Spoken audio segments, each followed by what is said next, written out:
30년이라는 세월이 법정에서 몇 장의 서류로 끝났습니다. 판결문을 들고 나오는 길 발걸음이 무거웠어요. 집으로 돌아와 멍하니 앉아 있다가 무심코 연 오래된 서랍. 그 순간이었습니다. 평생 보지 못했던 작은 수첩 한 권이 제 시선을 사로잡았어요. 떨리는 손으로 그 낡은 표지를 넘기는 순간 저는 숨이 막혔습니다. 심장이 멈춘 것 같았어요.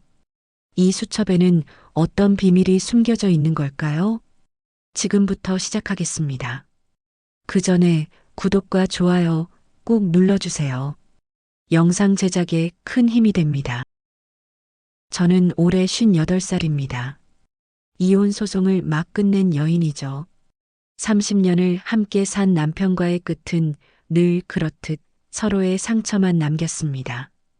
법정에서 마지막 판결문을 듣던 순간이 아직도 생생해요.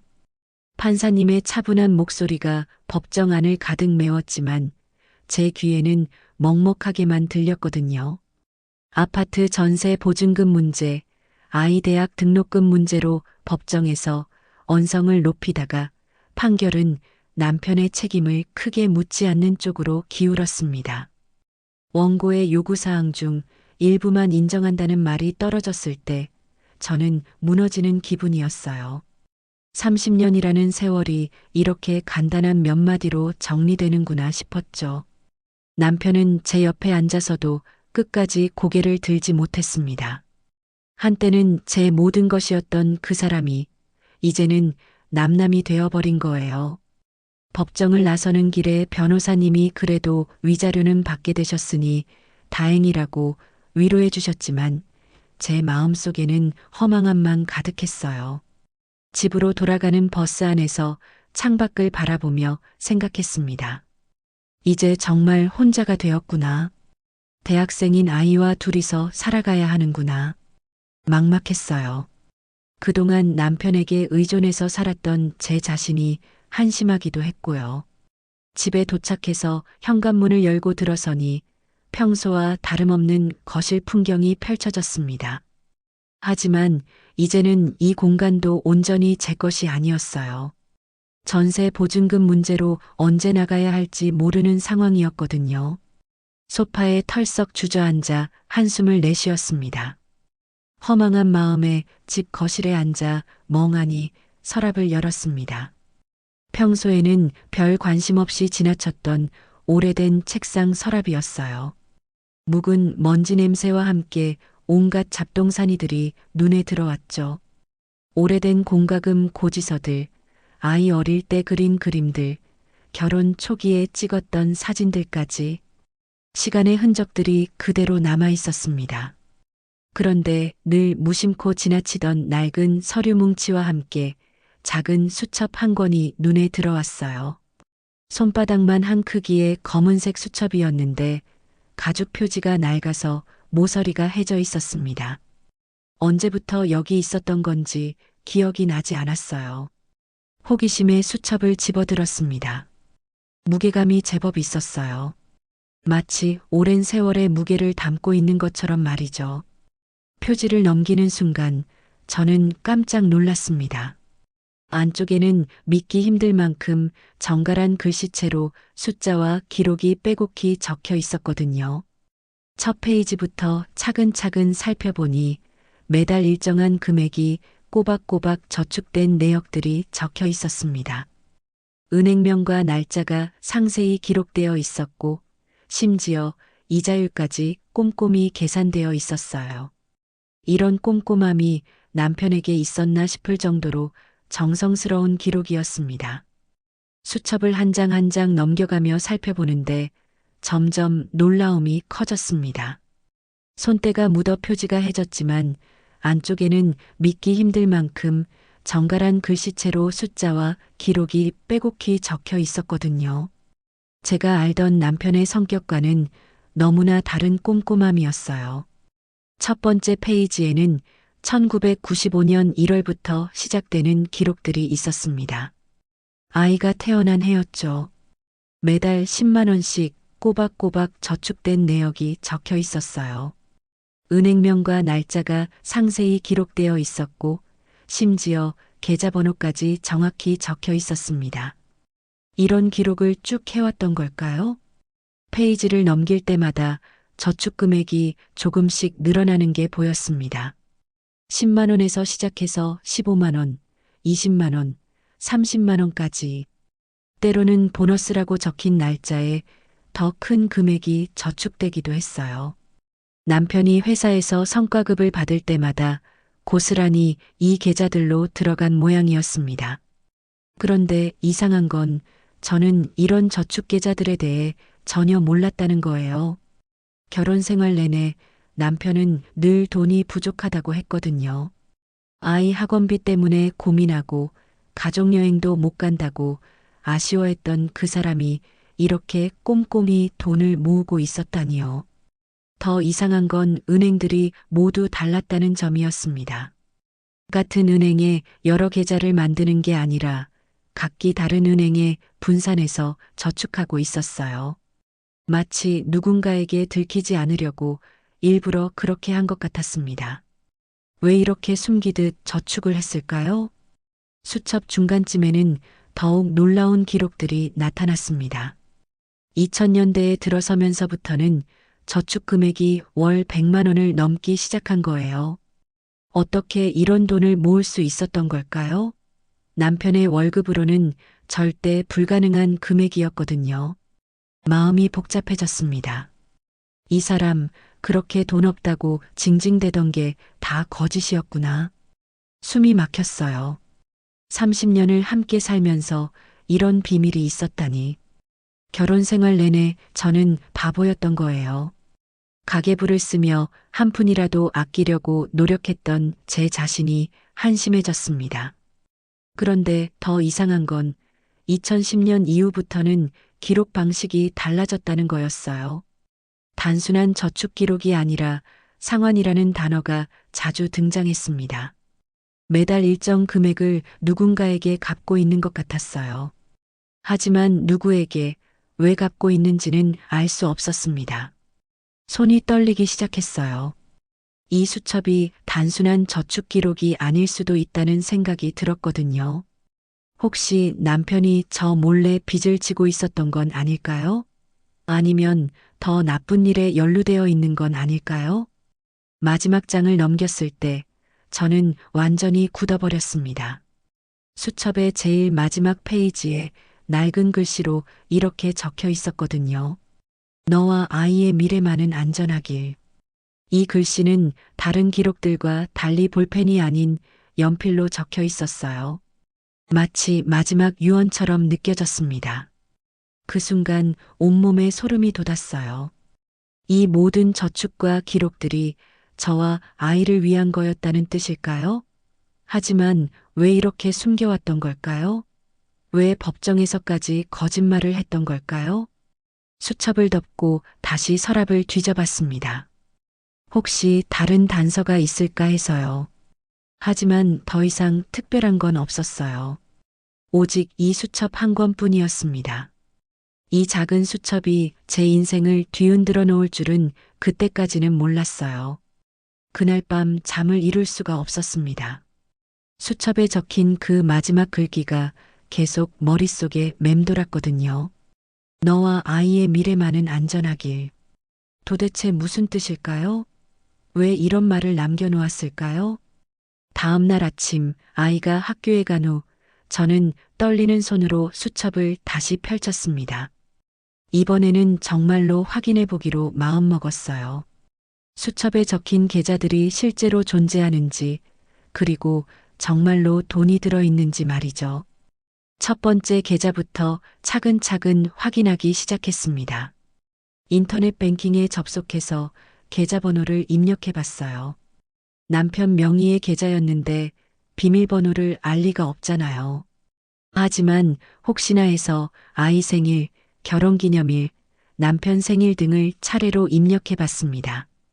세 번째 시도에서 계좌가 열렸어요. 비밀번호는 아이의 생일이었습니다. 화면에 나타난 잔액을 보는 순간 저는 의자에서 일어날 수조차 없었어요. 3,200만 원이 그대로 들어 있었거든요. 수첩에 적힌 금액과 정확히 일치했습니다. 심장이 빠르게 뛰기 시작했어요. 혹시 다른 계좌들도 실제로 존재할까요? 두 번째 은행 사이트에 접속해서 같은 방식으로 확인해 봤습니다. 이번에는 결혼기념일이 비밀번호였어요.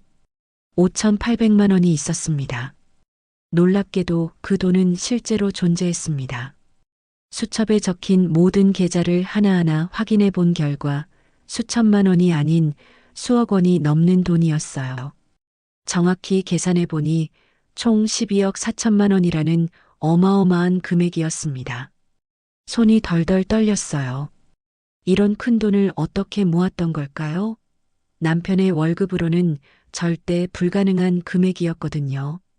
그동안 우리 가족의 생활 수준을 생각해 보면 더욱 이해할 수 없었어요. 늘 돈이 부족하다며 아껴가며 살았는데 이런 비자금이 있었다니요. 하지만 더 큰 문제는 따로 있었습니다. 법정에서 남편은 빈털터리처럼 굴며 생활비조차 못 대겠다고 했거든요. 변호사를 통해 재산 목록을 제출할 때도 이런 계좌들은 전혀 언급하지 않았어요. 이건 명백한 재산 은닉이었습니다. 분노가 치밀어 올랐어요. 그럼 그동안 제가 받은 위자료와 재산 분할은 다 거짓에 기반한 거였던 거죠. 진짜 재산을 숨기고 저를 속인 거였어요. 30년을 함께 살았는데 이렇게까지 속일 수 있었던 걸까요? 그런데 또 다른 의문이 들었습니다. 그럼 이 돈은 도대체 무엇인가요? 어떻게 이런 큰 돈을 모을 수 있었던 걸까요? 혹시 불법적인 일에 연루된 건 아닐까요? 남편이 저 몰래 무슨 위험한 일을 하고 있었던 건 아닐까요? 더 무서운 생각이 들었어요. 아니면 나 몰래 다른 여자를 위해 모아둔 건지도 모르겠다는 생각 말이죠. 이혼 후에 새로운 삶을 시작하려고 미리 준비해둔 자금일 수도 있잖아요. 그렇다면 수첩 마지막에 적힌 그 글귀는 무슨 의미일까요? 불안감과 분노가 동시에 몰려왔습니다. 기쁨보다는 두려움이 더 컸어요. 이 돈이 정당하게 번 돈이라면 왜 숨겼을까요? 그리고 법정에서까지 거짓말을 했을까요? 뭔가 숨겨진 진실이 있을 거라는 직감이 들었어요. 수첩을 다시 자세히 살펴봤습니다. 중간중간 상환이라고 적힌 부분들이 눈에 띄었어요. 매달 일정 금액을 누군가에게 갚고 있는 것 같았습니다. 혹시 남편이 누군가에게 빚을 지고 있었던 걸까요? 그것도 아주 큰 빚을요. 인터넷을 뒤져가며 남편에 대해 알아보기 시작했어요. 혹시 모르는 사업이나 투자가 있었는지 아니면 다른 여자가 있었는지 말이죠. 하지만 별다른 정보를 찾을 수는 없었습니다. 그날 하루 종일 불안에 떨었어요. 이 비밀스러운 돈 때문에 제가 위험에 빠질 수도 있다는 생각이 들었거든요.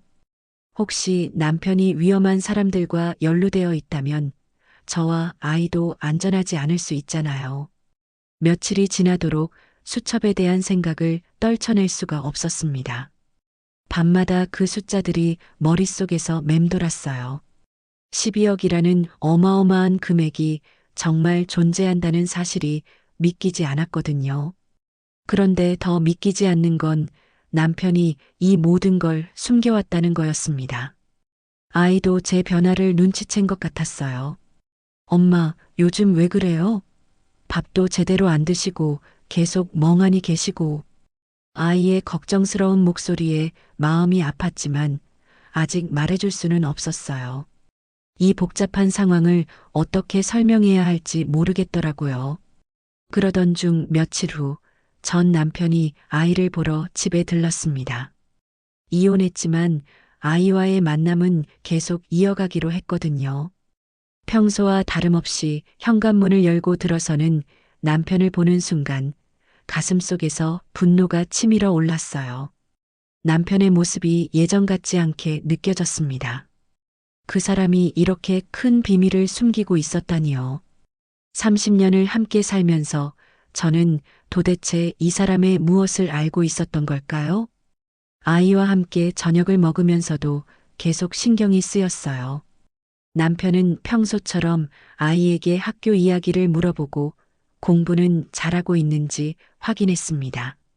하지만 제 눈에는 그 모든 게 가식적으로 보였어요. 이렇게 자상한 아버지 행세를 하면서 뒤에서는 그런 비밀을 숨기고 있었다니요. 아이가 방에 들어간 후 저는 더 이상 참을 수가 없었습니다. 가슴이 터질 것 같았어요. 거실에 앉아서 텔레비전을 보고 있는 남편에게 다가갔습니다. 수첩을 꺼내 들고 말이죠. 이거 뭐예요? 수첩을 남편 앞에 내밀었어요. 순간 남편의 얼굴이 하얗게 질리는 게 보였습니다. 마치 들키지 말았어야 할 비밀이 발각된 사람의 표정이었어요. 그건 어디서 찾았어? 남편의 목소리가 떨렸습니다. 평소에 당당했던 모습은 온데간데 없었어요. 오히려 당황하고 있는 것 같았습니다. 서랍에 있었어요. 이 수첩 뭐예요? 왜 이런 걸 숨겼어요? 저는 목소리를 낮추며 물었습니다. 아이가 들을까봐 걱정됐거든요. 하지만 속으로는 화가 끓어오르고 있었어요. 남편은 잠시 말없이 수첩을 바라보더니 입을 열었습니다. 그건 내가 알 필요 없는 돈이야. 그 말을 듣는 순간 저는 폭발할 것 같았어요. 30년을 함께 살았는데 제가 알 필요 없는 돈이라니요? 알 필요 없는 돈이라고요? 12억이 넘는 돈을 숨겨놓고 법정에서는 빈털터리인 척 했잖아요. 목소리가 점점 커졌어요. 참으려고 했지만 도저히 안 되겠더라고요. 남편이 당황한 표정으로 둘러봤습니다. 목소리 좀 낮춰. 아이가 들어. 하지만 저는 더 이상 참을 수 없었어요. 그 태도에 더 분노가 치밀어 올랐거든요. 지금 아이 걱정해요? 그럼 그동안 저와 아이를 속인 건 괜찮다는 거예요? 저는 수첩을 흔들며 소리쳤습니다. 이 돈으로 아이 교육비도 해결하고 생활비 걱정도 안 해도 됐을 텐데 왜 숨겼어요? 그건 복잡한 사정이 있어서. 남편이 말을 얼버무렸어요. 하지만 명확한 답변은 하지 않았습니다. 그런 모습이 더욱 화나게 만들었어요. 그때 아이 방에서 문이 열리는 소리가 났습니다. 엄마, 아빠, 왜 싸워요? 아이가 걱정스러운 표정으로 나왔어요. 하지만 저는 이미 감정이 폭발한 상태였습니다. 아이 앞에서 서로 고성을 지르며 싸웠어요. 남편도 화가 난 것 같았습니다. 지금 이러는 건 서로에게 좋지 않아. 그냥 넘어가면 안 돼? 남편이 소리쳤지만 저는 물러설 수 없었어요. 넘어간다고요? 30년을 속이고 살았는데 그냥 넘어가라고요? 아이가 그만하시라며 말렸지만 저희는 계속 싸웠습니다. 결국 남편이 화를 내며 일어났어요. 더 이상 얘기할 게 없어 하면서 문을 쾅 닫고 나가버렸습니다. 그날 이후 며칠 동안 남편에게서 연락이 오지 않았습니다. 평소 같으면 아이 안부라도 물어봤을 텐데 말이죠. 저도 연락하고 싶지 않았어요. 그 사람이 진실을 말할 때까지는 만나고 싶지 않았거든요. 그런데 더 충격적인 일이 기다리고 있었습니다. 동네 아는 언니가 저에게 이상한 말을 했어요. 요즘 남편분이 수상한 사람들과 어울린다는 소문이 있던데 괜찮아? 처음에는 그냥 소문이려니 했지만 다른 사람들도 비슷한 얘기를 하더라고요. 카페에서 검은 양복 입은 사람들과 만나는 걸 봤다는 사람도 있었고 밤늦게 이상한 전화통화를 하는 걸 들었다는 사람도 있었어요. 점점 불안해졌습니다. 그 큰 돈이 정말 정당하게 번 게 맞을까요? 남편과 싸운 후 일주일이 지났습니다. 그 사이 저는 수첩에 대한 생각을 떨쳐낼 수가 없었어요. 밤마다 그 숫자들이 머릿속에서 맴돌았고 낮에는 혹시 누군가 저를 지켜보고 있는 건 아닌지 불안했습니다. 동네에서 들은 소문들이 계속 신경 쓰였거든요. 아이도 제 변화를 눈치챘는지 자주 물어봤어요. 엄마, 그래도 아빠랑 화해하셔야 하는 거 아니에요? 아이의 걱정스러운 목소리에 마음이 아팠지만 뭐라고 대답해야 할지 몰랐습니다. 그날도 평소와 다름없이 집에서 빨래를 정리하고 있었습니다. 오후 2시쯤이었나요? 갑자기 현관벨이 울렸어요. 택배기사인 줄 알고 별 생각 없이 인터폰을 확인했는데 낯선 남자 2명이 서 있더라고요. 처음에는 보험 세일즈맨이나 종교인들인 줄 알았어요. 하지만 뭔가 분위기가 달랐습니다. 검은 양복을 차려입고 있었는데 표정이 너무 딱딱했어요.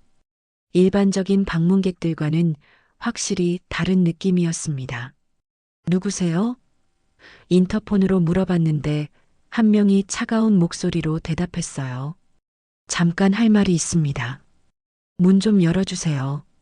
뭔가 불길한 예감이 들었어요. 무슨 일인지 먼저 말씀해 주세요. 제가 다시 물어봤지만 그들은 계속 문을 열어달라고만 했습니다. 점점 무서워졌어요. 혹시 남편과 관련된 사람들일까요?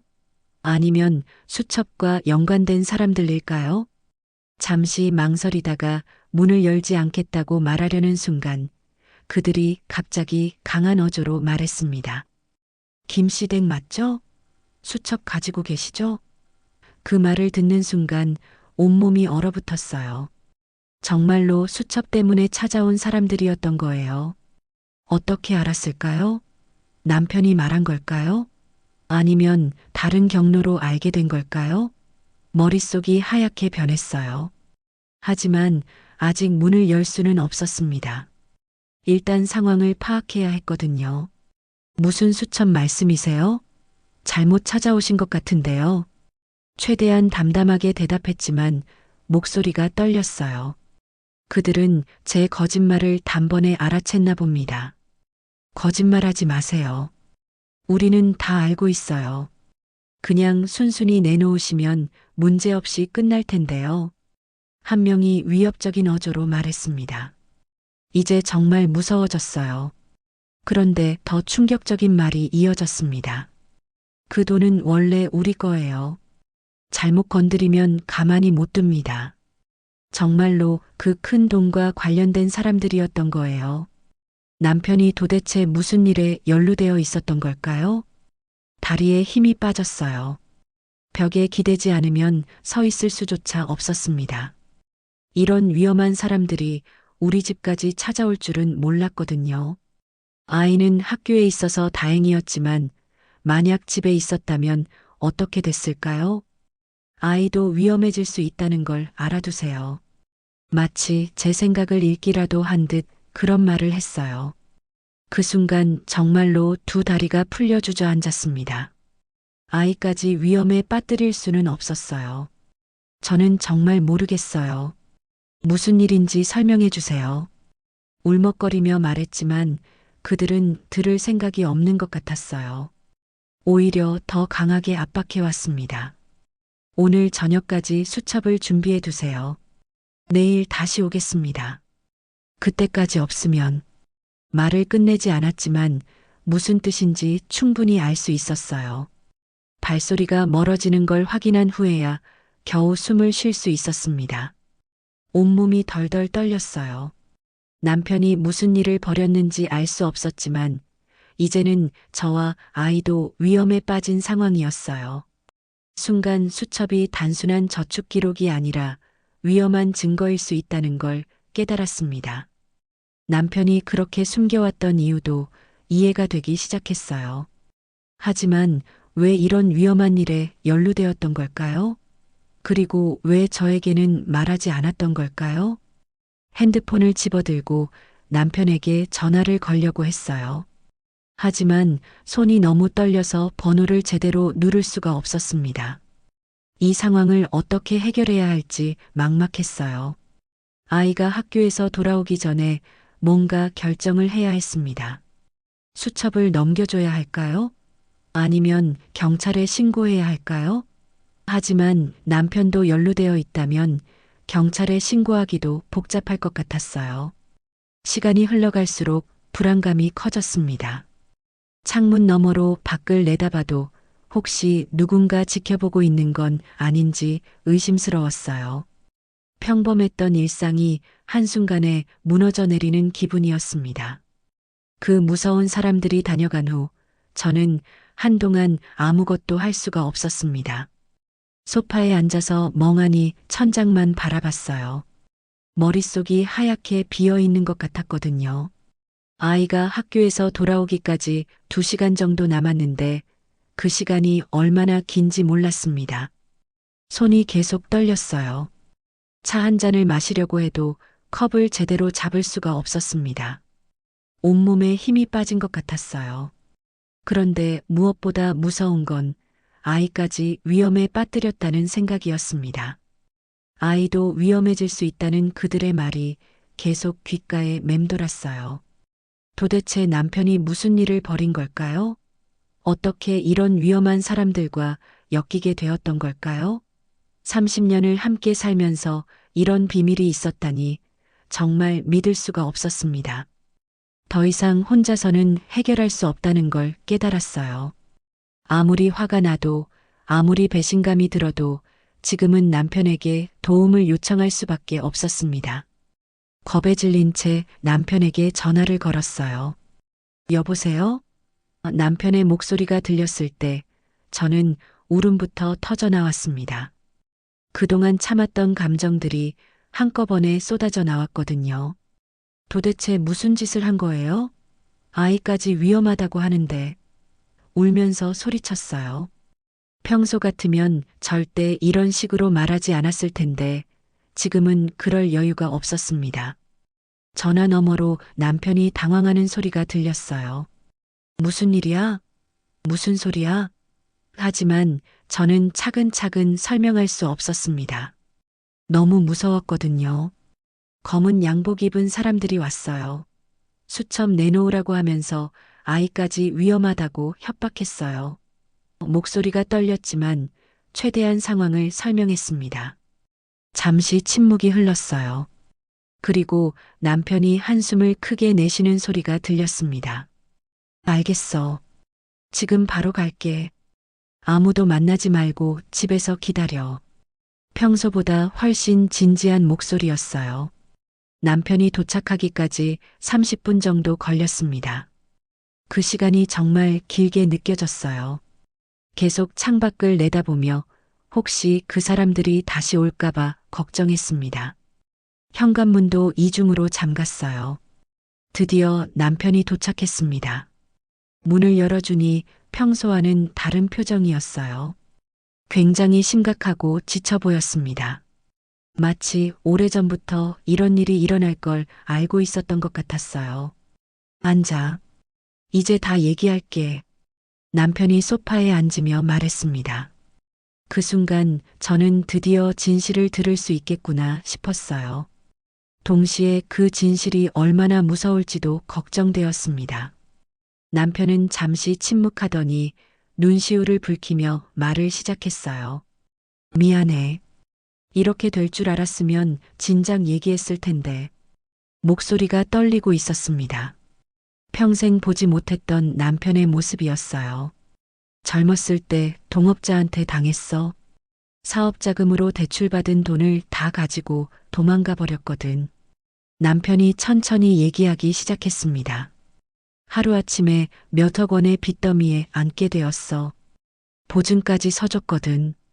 그때서야 조금씩 상황이 이해되기 시작했어요. 남편이 젊은 시절에 그런 일을 당했다니 전혀 몰랐던 사실이었습니다. 결혼 초기에 왜 그렇게 힘들어했는지 이제야 알 것 같았어요.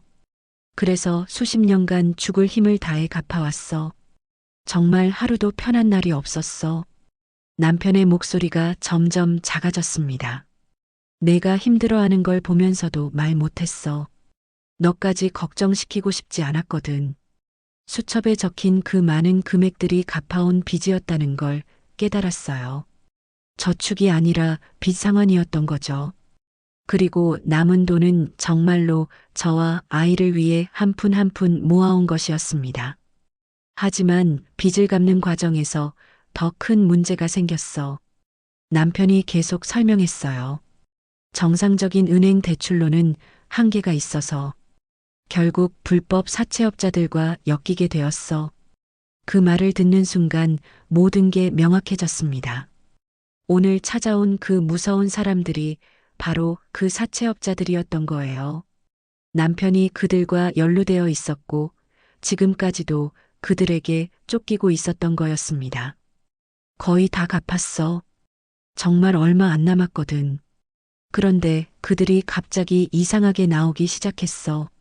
남편의 표정이 더욱 어두워졌어요. 원금은 다 갚았는데 계속 이자를 요구하고 있어. 끝이 없을 것 같아. 이제야 수첩의 진정한 의미를 알 것 같았어요. 수첩은 뭐예요? 왜 그렇게 중요한 거예요? 제가 물어봤더니 남편이 깊은 한숨을 내쉬었습니다. 그 수첩에는 내가 지금까지 갚아온 모든 기록이 들어있어. 언제, 얼마를, 어떤 방식으로 갚았는지 다 적혀 있거든. 남편이 설명했어요. 동시에 그들의 불법 행위에 대한 증거이기도 해. 그래서 그들이 그렇게 가져가려고 하는 거야. 수첩이 단순한 기록이 아니라 남편이 빚을 갚아온 증거이자 동시에 저와 아이를 지키기 위한 안전장치였던 거예요. 마지막 페이지에 적힌 너와 아이의 미래만은 안전하기리라는 글귀도 이제 이해가 되었습니다. 그럼 그 돈들은? 제가 조심스럽게 물어봤어요. 정말로 저와 아이를 위한 거였어요? 남편이 고개를 끄덕였습니다. 그래. 만약에 내게 무슨 일이 생기면 너희라도 안전하게 살 수 있도록 모아둔 돈이야. 남편의 고백을 듣고 나니 마음이 복잡해졌습니다. 분노와 안도감이 동시에 밀려왔어요. 그동안 남편을 오해했다는 죄책감도 들었고, 동시에 왜 진작 말하지 않았냐는 원망도 있었습니다. 하지만 지금은 그런 감정을 정리할 시간이 없었어요. 당장 아이의 안전이 걱정되었거든요. 그럼 이제 어떻게 해야 해요? 제가 물어봤을 때 남편은 한참 생각하더니 입을 열었습니다. 경찰에 신고해야 할 것 같아. 더 이상 혼자서는 해결할 수 없어.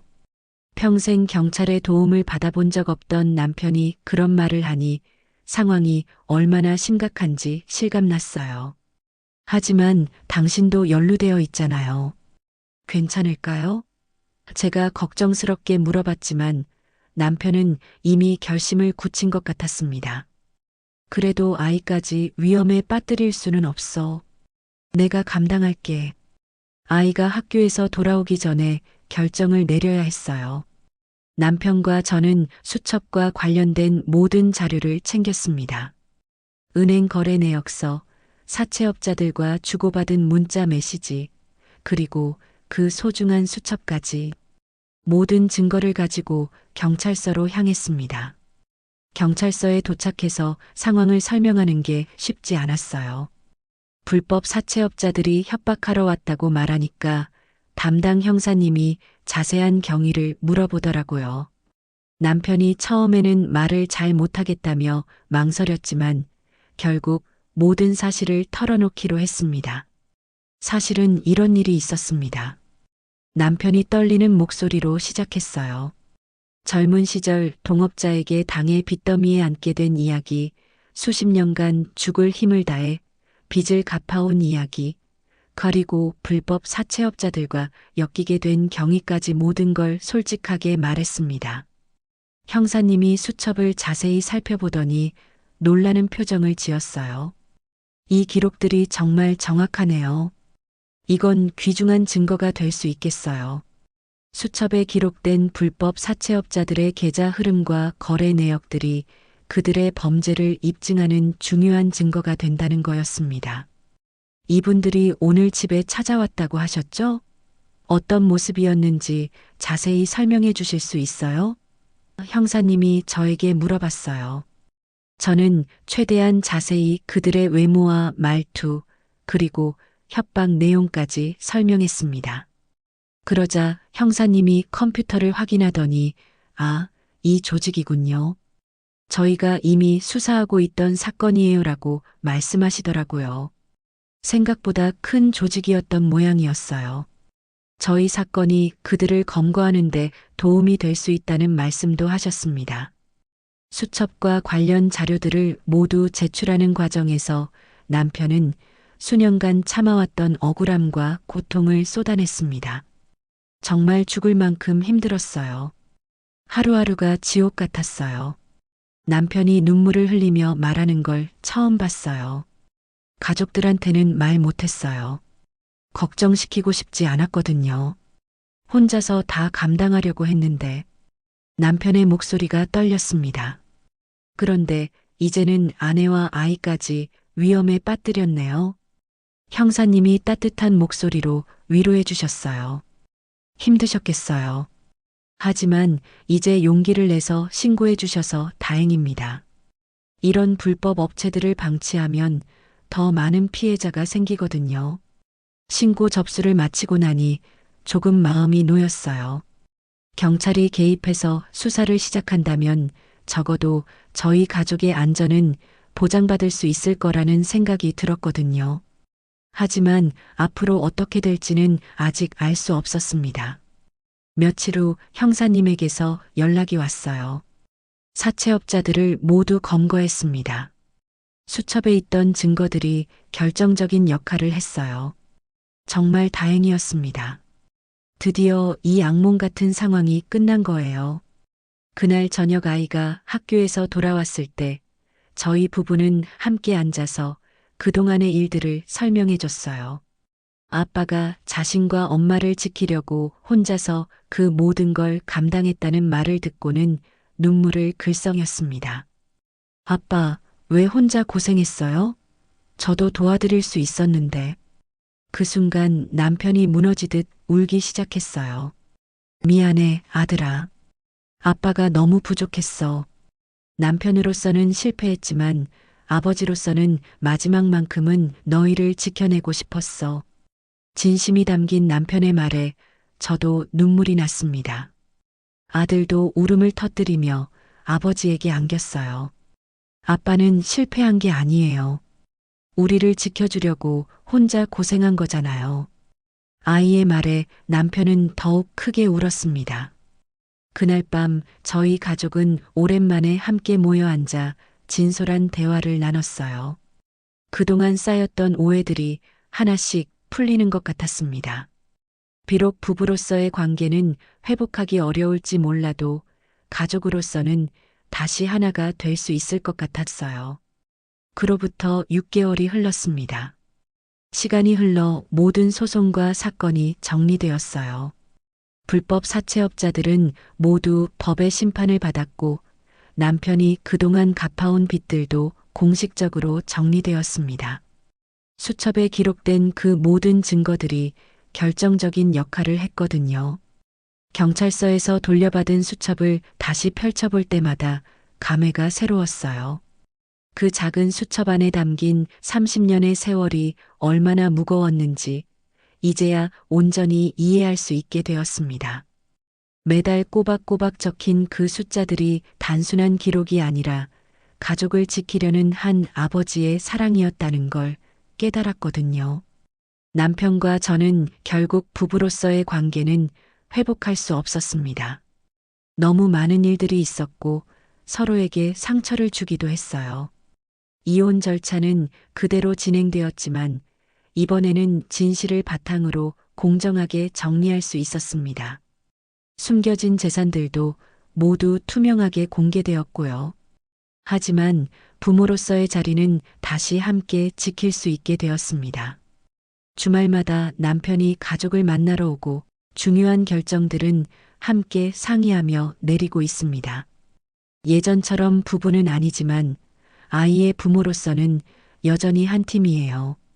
수첩 속 마지막 글귀는 이제 제 가슴 속에 깊이 새겨진 유언처럼 남았습니다.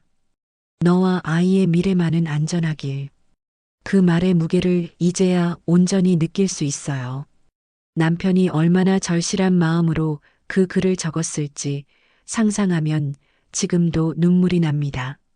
사건이 정리된 후 남편이 숨겨뒀던 그 돈들은 공정하게 분배되었어요. 아이의 교육비와 미래를 위한 자금으로 일부를 남겨두고 나머지는 남편이 새로운 시작을 할 수 있도록 나눠 가졌습니다. 무엇보다 이제는 모든 게 투명하고 정직하게 이루어지고 있다는 게 중요했어요. 새로운 집으로 이사도 했습니다. 아이와 저만의 공간이에요. 작지만 따뜻한 우리만의 보금자리입니다. 처음에는 혼자 살림을 꾸려나가는 게 막막했지만 생각보다 할만했어요. 오히려 제 자신의 능력을 발견하게 되어 뿌듯하기도 했습니다. 동네 사람들의 시선도 처음에는 부담스러웠어요. 이혼했다더라, 혼자 사는 집이래 하는 소근거림들이 들렸거든요.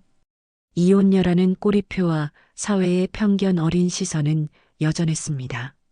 하지만 더 이상 두렵지 않았어요. 진실을 알고 있으니까요. 오히려 당당해졌습니다.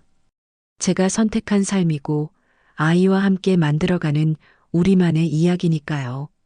누구의 눈치를 보며 살 필요가 없다는 걸 깨달았어요. 58이라는 나이에 새로운 인생을 시작한다는 게 쉽지는 않지만 불가능하지도 않다는 걸 알게 되었습니다. 요즘은 작은 일이지만 파트타임으로 일도 시작했어요. 동네 문구점에서 아르바이트를 하고 있는데 생각보다 재미있어요. 오랜만에 집 밖에서 사람들과 어울리며 일하는 게 신선했습니다. 경제적으로도 조금씩 독립해가고 있다는 성취감도 있고요. 아이도 제 변화를 좋아해요. 엄마가 예전보다 밝아졌어요 라고 말할 때면 정말 기뻐요. 아이에게 의존적이고 우울한 엄마가 아니라 당당하고 독립적인 엄마의 모습을 보여주고 싶었거든요. 남편도 새로운 시작을 하고 있어요. 그동안의 짐을 덜고 나니 한결 가벼워 보입니다. 아이를 만날 때마다 예전보다 더 밝은 표정이에요. 서로 다른 길을 걸어가고 있지만 아이를 통해 연결된 가족이라는 끈은 여전히 남아 있습니다. 가끔 혼자 있을 때면 그 수첩을 꺼내봅니다. 이제는 슬픔보다는 고마움이 더 커요. 그 작은 수첩이 우리 가족에게 진실을 알려줬고 서로를 이해할 수 있게 해줬거든요. 숨겨진 비밀이 드러나면서 오히려 더 솔직한 관계가 될 수 있었어요. 우리 가족은 이제 서로의 진심을 알게 되었습니다.